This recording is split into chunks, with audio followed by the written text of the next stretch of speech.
Hello, hello, hello. What's up, you guys? What's up? I'm excited for this one because it's creepy. It's spoopy. It's a little spoopy. It's intense, a little dark. You know, I love me some darkness.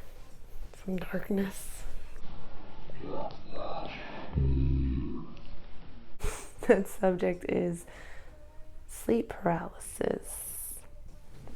So I have a lot of theories because I really believe that it's different things and different meanings, reasons behind sleep paralysis. First theory, I believe it is a mixture of, here we go, getting into it, right into it, let's go. It's astral projecting and lucid dreaming.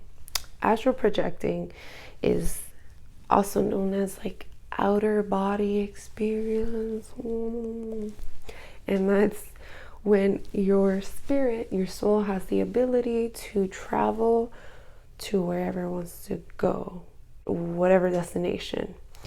Then lucid dreaming is when your body is resting, but your brain, your mind is still going, because it's just still active. It's not resting with your body. So that's when you have control in your dreams, not necessarily where you're going, but you have control. You're directing your own dream.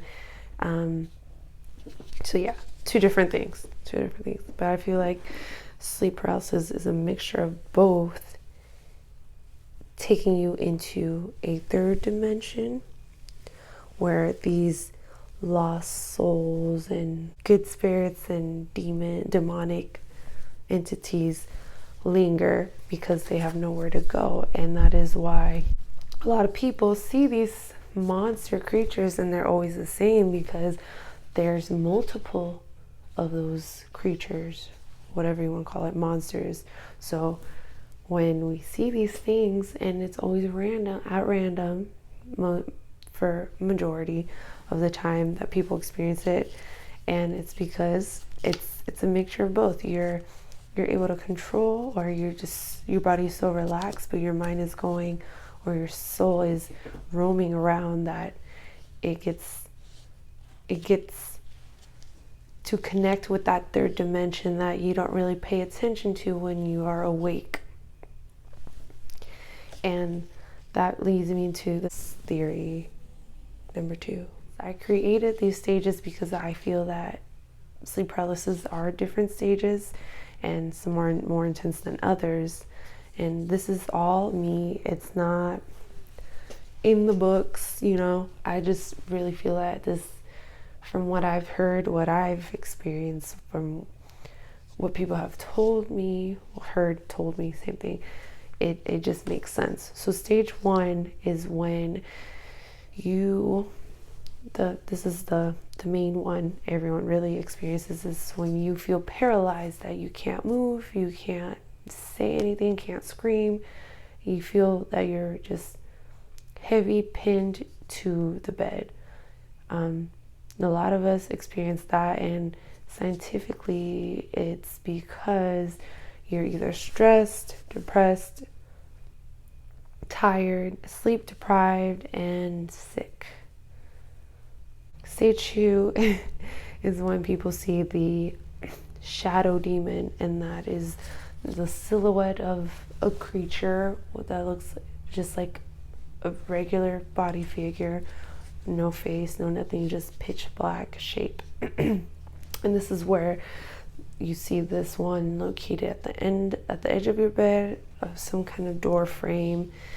And it's also, you're paralyzed, you can't talk, you can't scream, you can't move. And this also where you can hear noises.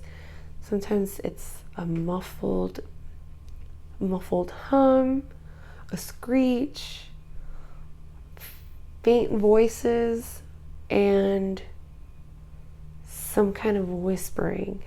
It's terrifying, I know. It's really intense for the ones that have experienced it, because I know I've experienced it too.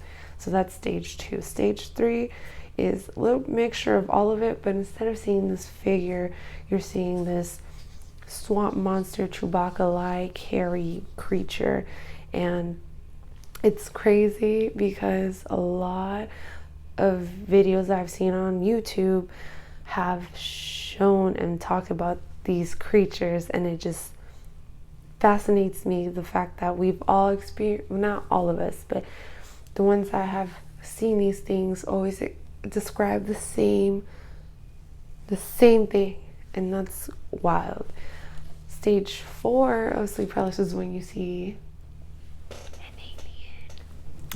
I really truly believe in aliens, and I feel that a lot of people that reach stage 4 are also abductees, like alien abductees, or just studies of these aliens, because aliens, of course, don't like to show themselves to us because we're not ready for it. And I feel that when we are sleeping, they come to certain people because they want to study a specific thing in their brain, in their mind, or just want to use them as a lab rat. And that's why that one, you just see this like pale face, kind of. Sometimes it's like green, sometimes it could be white, grayish, eyes pitch black, huge pitch black eyes, and it's usually the one hovering over your head. And that is because they're studying your brain.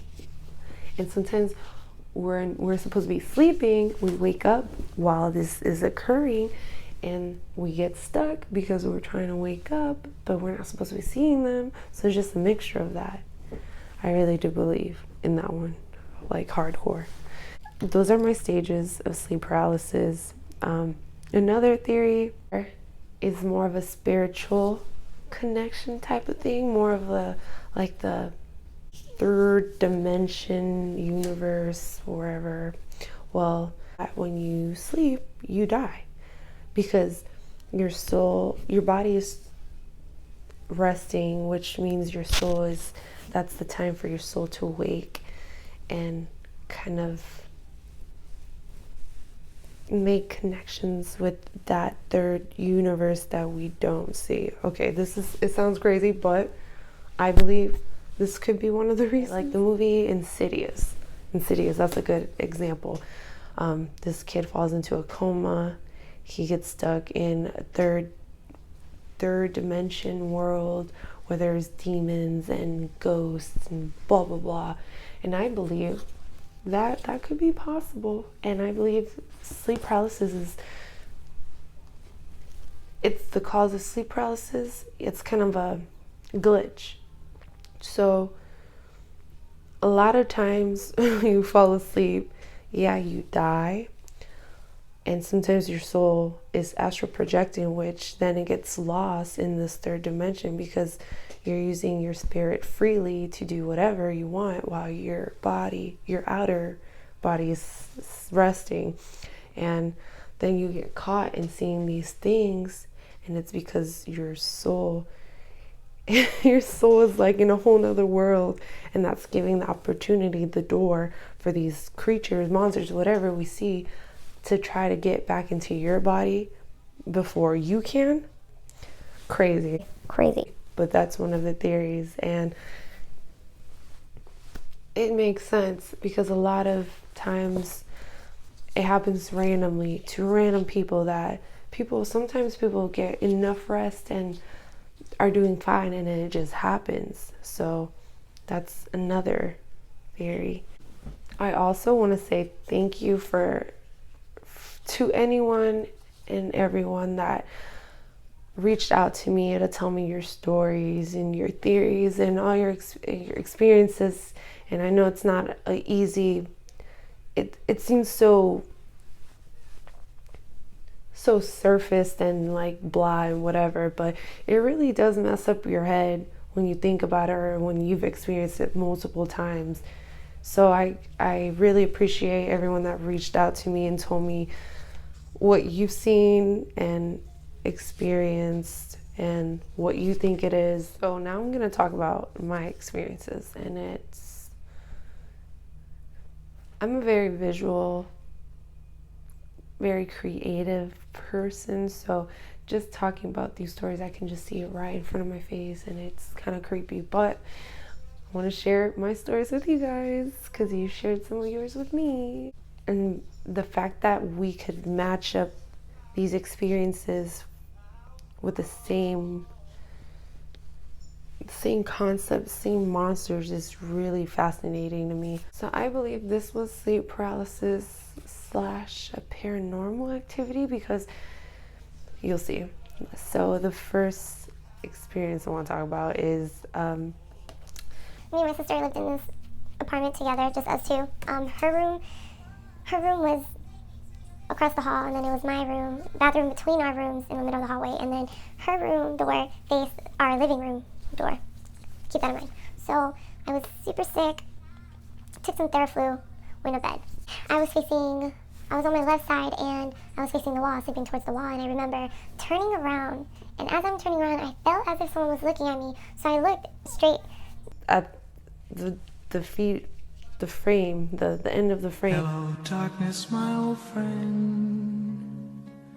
I've come to talk with you again. Where my feet were, and of course, my door was right in front, and that's also feng shui. You're not supposed to face your feet, the feet of your bed to the door. That's like really, that's bad. That could have been one thing. So I see this black figure, and it threw me off, because I'm like, what the heck? And I like kind of, and this is while mid of me flipping over to the other side, then I kind of like double took, looked back to my feet, and it was still there. And then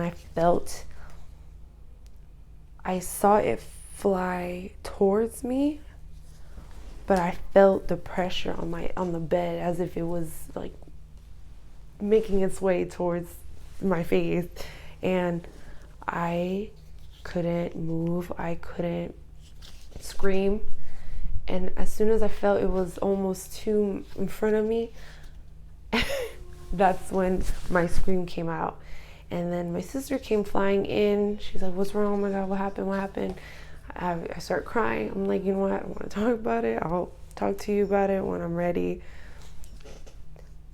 2 or 3 days went by when I could finally talk about it. And I mentioned it to my sister, and my sister was like, Stir, not to scare you or anything, but when I was running to your room, I did see some kind of shadowy figure fly across the living room ceiling. And that took me out, because that kind of just opens the door. So was it sleep paralysis, a paranormal activity? Maybe it was both. Maybe sleep paralysis, going back to one of my theories, is being haunted, seeing ghosts, because your soul is roaming this third dimension. So your body is openly and willingly saying that, kind of making yourself known, like letting these ghosts, demons, good spirits, letting them know that you're open to seeing them, because your soul is resting. You're technically one of them, but you're not stuck. Crazy. My brain just goes everywhere. So that was one of my experiences. So I'll never know. I'm like, there's just so many left and rights about that story that just, I can't really put my finger on it, but a lot of people have said to seeing the same thing. So that's up to y'all. So let me know what you guys think that was. Was that ghost activity or sleep paralysis? Another one, this is where I saw Chewbacca monster, whatever that was, and it was creepy. I couldn't scream, couldn't move. I was trying so hard. I remember trying to move my finger and I couldn't move it. And this Chewbacca thing kept like moving its location in the room, and I was just trying to wake myself up, and I could not. Like I couldn't. It's like my body couldn't puzzle in Tetris its way into my body the right way, and I was stuck. And I remember I felt hands on my arms and just put all the weight on me, and it started shaking me. Whew, that was, I couldn't sleep for a long time after that. I would just watch TV at night. So that's another one which was very, very frightening. When I saw the alien, and I know I already mentioned that, and I really believe sleep paralysis has so many theories, similarities in all these stories, and so many ways of how it happens that I believe sleep paralysis is kind of like a Netflix. Sleep paralysis is like a Netflix, and when it could be just because, or when you're tired or sick, or the scientific reasons of why it happens, or sleep deprived or depressed or stressed. I feel like those are the movies in this Netflix, which is sleep paralysis. Or so when we fall asleep, there's different things that you can see in different ways to experience it, because you're in that certain movie. Does that make sense? That makes sense. So it's like there can be so many theories, and they all be facts, because there's different things that happen. And the crazier part is that everyone some way has matched the other story, or matched the other experience or feeling. And I believe that everyone's brain is different. Though we have the same things in our brains, everyone's brain is different. It can't be just science. I love science. Science rocks. So I want to make this 2 videos because I feel that this topic is not talked about enough, and there's just so much to it that we don't really get into it because no one really wants to talk about it. And I completely understand, because it took everything in my power to like describe in detail what I've seen and what I've experienced, because it's not something you want to talk about or remember. And that is why I want you guys to go ahead and comment below. Let me know your experiences, what you think sleep paralysis is, why it happens, what it could do to your body, or what you believe. Just anything, everything and anything, y'all. Yeah, go ahead and like this video, whether you like it or not. Go ahead and subscribe. So the second video is gonna be your interviews with me, the ones that were willing to talk about it in camera.